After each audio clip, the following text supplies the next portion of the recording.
Cinta Kajian Sunnah. Bismillahirrahmanirrahim.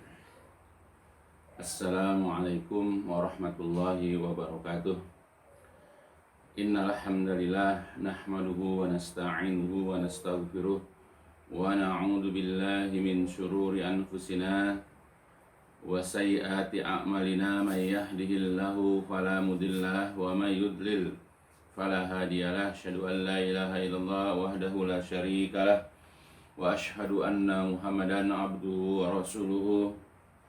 Allahumma salli ala Muhammadin wa ala ali Muhammad kama sallaita ala Ibrahim wa ala ali Ibrahim innaka Hamidum Majid. Allahumma barik ala Muhammadin wa ala ali Muhammad kama barakta ala Ibrahim wa ala ali Ibrahim innaka Hamidum Majid. Amma ba'd.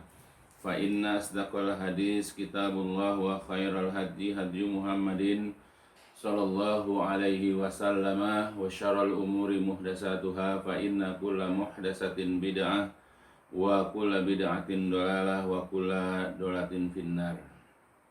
Alhamdulillah, di tempat dan waktu yang mulia ini kita insyaallah akan sama-sama mempelajari tentang bagaimana menggapai keluarga sakinah.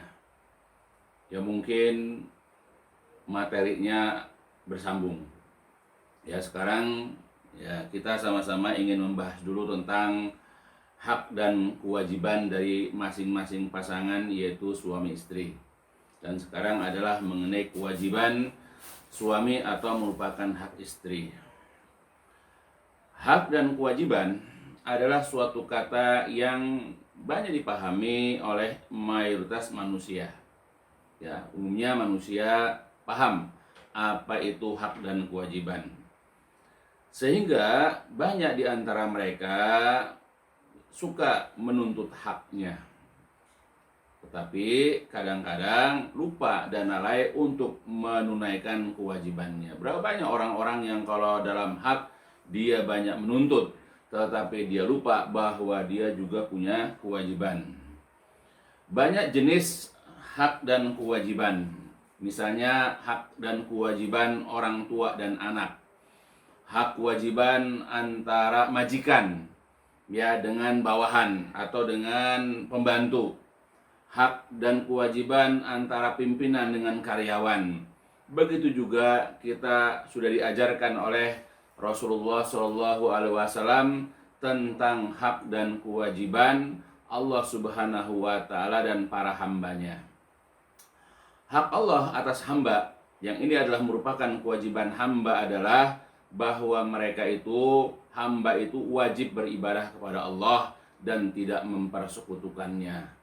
Sedangkan hak daripada para hamba terhadap Allah yang merupakan kewajiban Allah adalah Allah tidak akan mengazabnya ya selama para hamba tidak melakukan perbuatan syirik. Nah, ini sebagaimana yang diriwayatkan oleh Mu'adz bin Jabal radhiyallahu an, ya.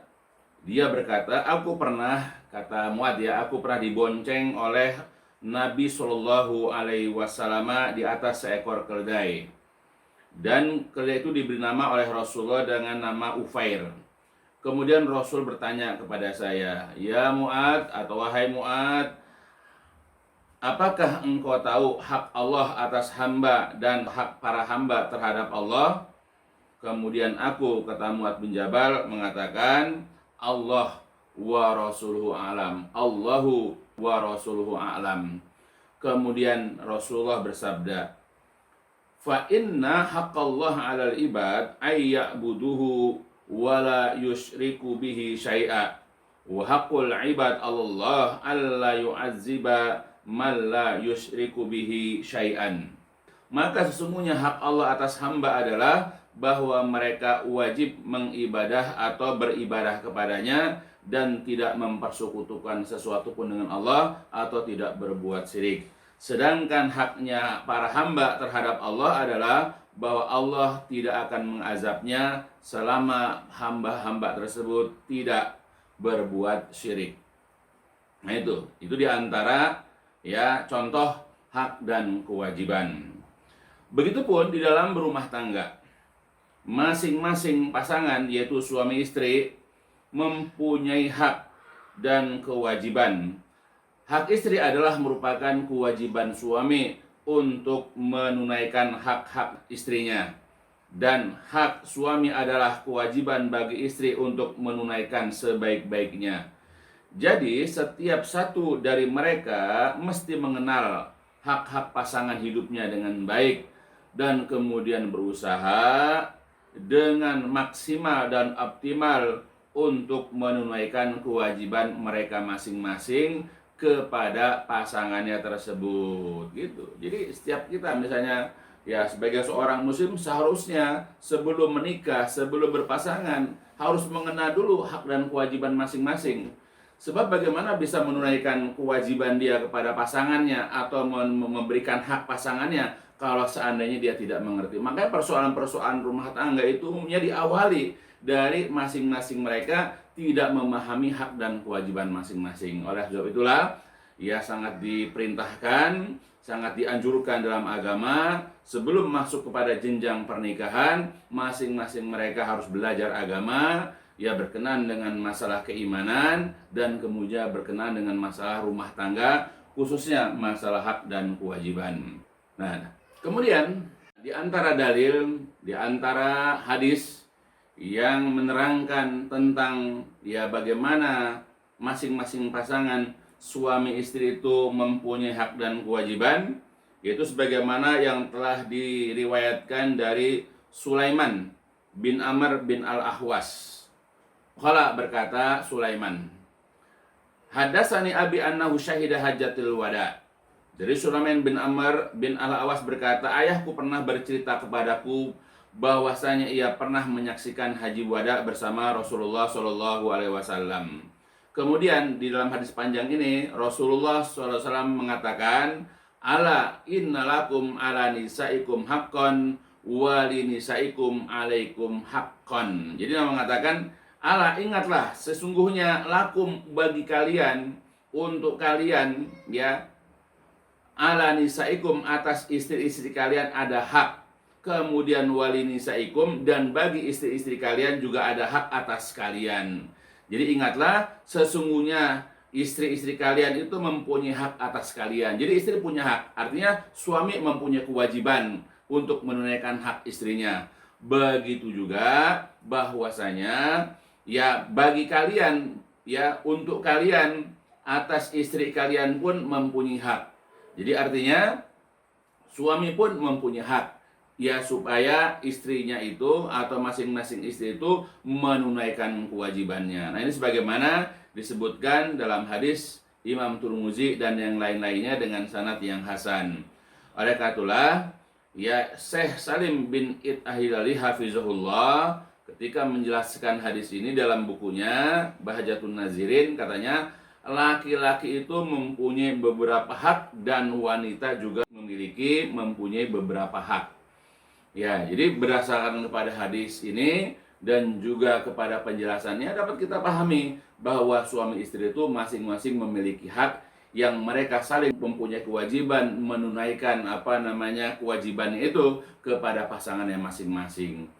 Maka sebab itu sekarang kita akan pelajari tentang yang pertama, bagaimanakah haknya para istri yang merupakan kewajiban para suami. Nah, adapun haknya istri atau kewajiban para suami yang harus ditunaikan ya kepada pasangannya masing-masing, pertama adalah agar mereka ini mendidik ya dan juga menjaga para istri mereka dari api neraka. Jadi tidak boleh seorang suami membiarkan, mengabaikan, bersikap masa bodoh ya terhadap istri-istri mereka sehingga kemudian membiarkan istrinya itu masuk ke dalam neraka. Sebagaimana yang telah dikatakan oleh Allah Subhanahu wa taala, ya ini menjadi ayat yang sering dibacakan ya oleh para ulama, oleh para ustadz yang mengingatkan tentang kewajiban kaum laki-laki. Allah mengatakan dalam surat At-Tahrim ayat 6, A'udzubillahi minasyaitonirrajim. Ya ayyuhalladzina amanu qu anfusakum wa ahlikum nara. Artinya, ya ayyuhalladzina amanu, wahai orang-orang yang beriman, ku jagalah anfusakum dari kalian, kemudian wa ahlikum, dan juga keluarga kalian, naran, dari api neraka. Jadi kewajiban laki-laki adalah pertama menjaga dirinya. Dengan cara apa? Dengan cara melakukan kewajiban-kewajiban yang Allah perintahkan kepadanya. Dengan cara apa lagi? Dengan cara menjauhkan semua yang dilarang oleh Allah dan juga oleh Rasulullah Shallallahu Alaihi Wasallam. Maka ketika dia sudah mampu menjaga dirinya dari api neraka, dia punya kewajiban ketika sudah berkeluarga, ketika dia sudah mempunyai istri adalah juga menjaga istrinya.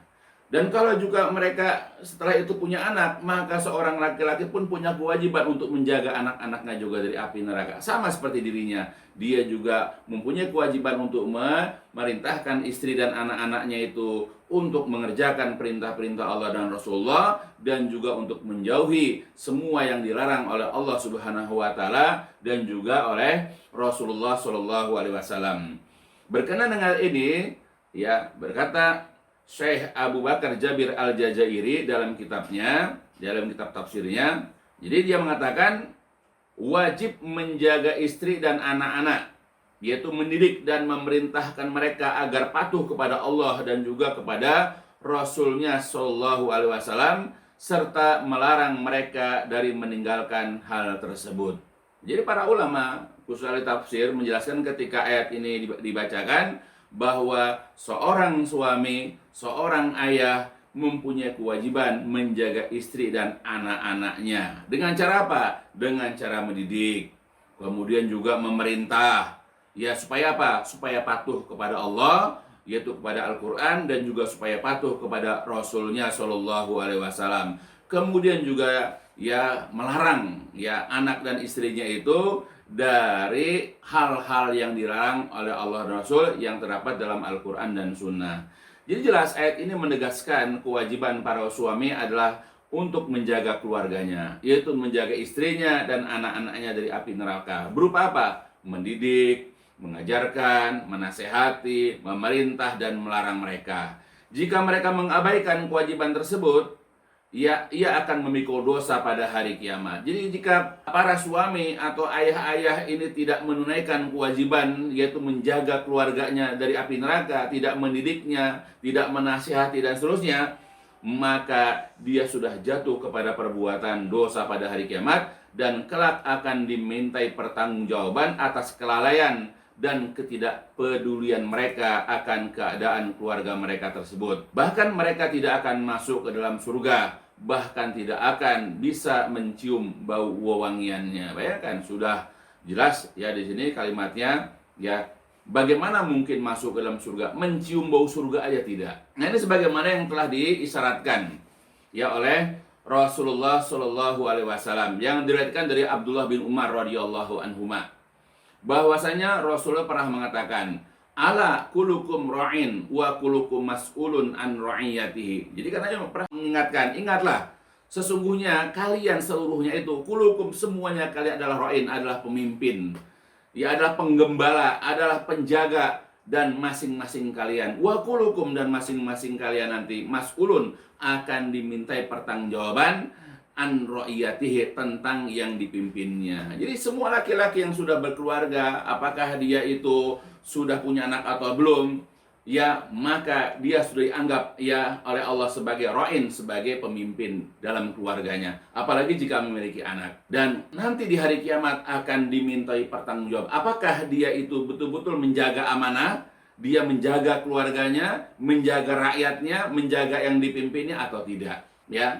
Semua nanti akan dimintai pertanggungjawaban. Begitu juga dalam hadis yang lain yang diriwayatkan dari Anas bin Malik, bahwa Rasul pernah mengatakan, innallaha sa'ilun kula ra'in ammastara'ahu ahafiza dzalika am doyya'a hatta yas'alu rajul an ahli baitihi.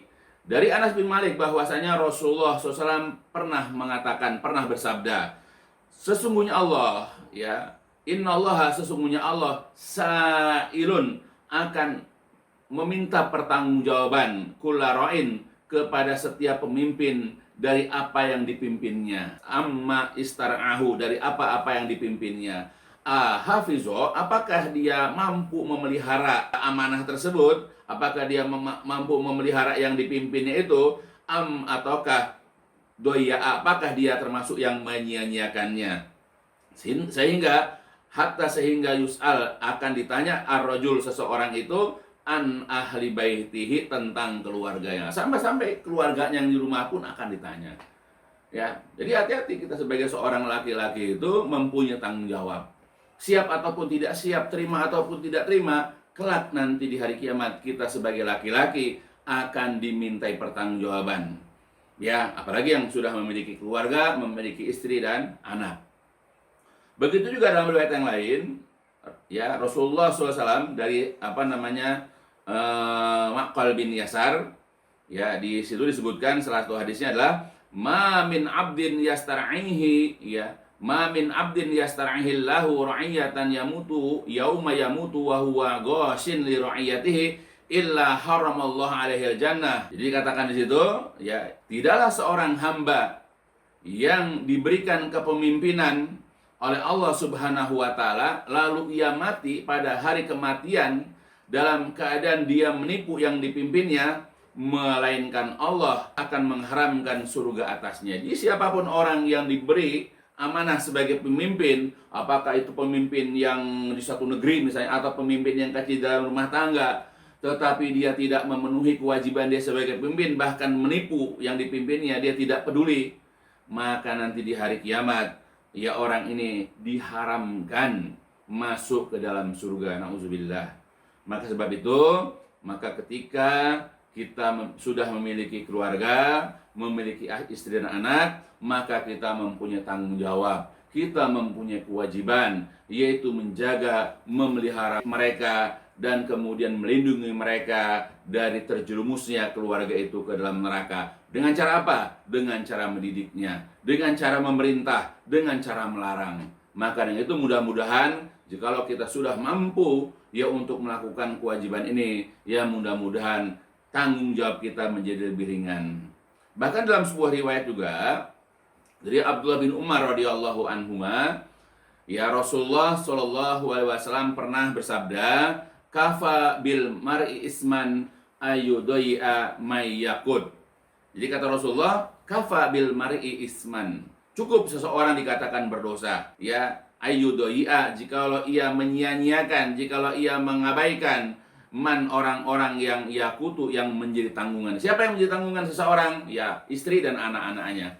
Kemudian dia mengabaikannya. Dia tidak memberikan pendidikan yang bagus tentang agamanya, tidak pernah menjelaskan tentang kewajiban sholat, tidak mengajarkan masalah keimanan dan yang lain-lainnya, maka cukup seseorang itu dikatakan dia berdosa, na'udzubillah. Maka sebab itu, janganlah kita mengabaikan keluarga kita. Hendaklah kita mendidik mereka sebaik-baiknya, hendaklah kita memberikan pengajaran kepada mereka sebaik-baiknya. Dan kalau toh misalnya kita tidak bisa mengajar karena masih sedikit atau minimnya ilmu kita, ajaklah mereka ke kajian-kajian. Di mana ada kajian yang mengajarkan kepada kita tentang keimanan, ia berdasarkan kepada Al-Quran dan hadis-hadis yang sahih, maka ajaklah mereka. Luangkan waktu, jangan mencari waktu luang, tapi luangkan waktu untuk menghadiri kajian-kajian, supaya lepas tanggung jawab kita. Bahkan juga dalam riwayat yang lain, ya, Rasulullah SAW pernah mengatakan, ya, dari Abdullah bin Umar lagi radhiyallahu anhuma, bahwa Rasulullah SAW pernah mengatakan, salah satun qad haramallahu alaihimul jannah, ada 3 golongan orang yang Allah telah haramkan surga bagi mereka. Pertama adalah mudminul khamri, pecandu khamar, orang yang hobi minum khamar. Yang kedua wal'ak, orang yang durhaka kepada kedua orang tua. Dan yang ketiga ad-dayus.